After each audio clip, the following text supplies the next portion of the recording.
Y'all look. You see this rod right here? I'm gonna try to show it to y'all.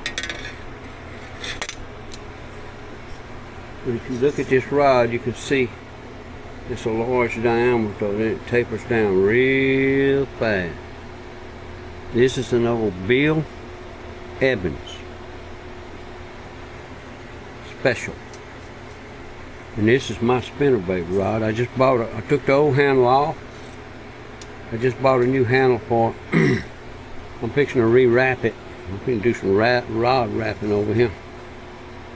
This is going to end up to be about a 4.5, maybe 4.6 rod. That's what I'm looking for. These spinnerbaits. Thought I'd share that with you. That's just another project I got going here. When you look at this damn shop, you can tell I'm putting guns and taking guns apart back there, building arrows, making fish bait, and repairing everything in its freaking brother. And every time you gotta have every damn tool in the shop to get it.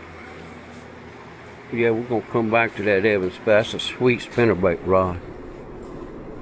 I'm gonna single put that rascal. Anyway, look at the damn tools. Would you look at the tools? Look. Look.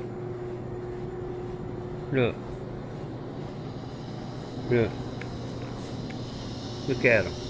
They're everywhere. Tools everywhere.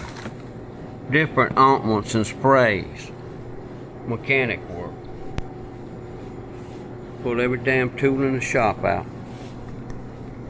Just wanted to share that with y'all. Ain't like I've been laying down up in here or nothing, but I'm careful, so I'm slow. Anyway, from the shop, from the old fan right here. Oh, thank y'all for watching. Old Taco from the woods, ladies and gentlemen. More to come in the saga of the boat. We gotta go get some cypress Monday. I'm going to build some P-roll. Look, buddy. Old Taco.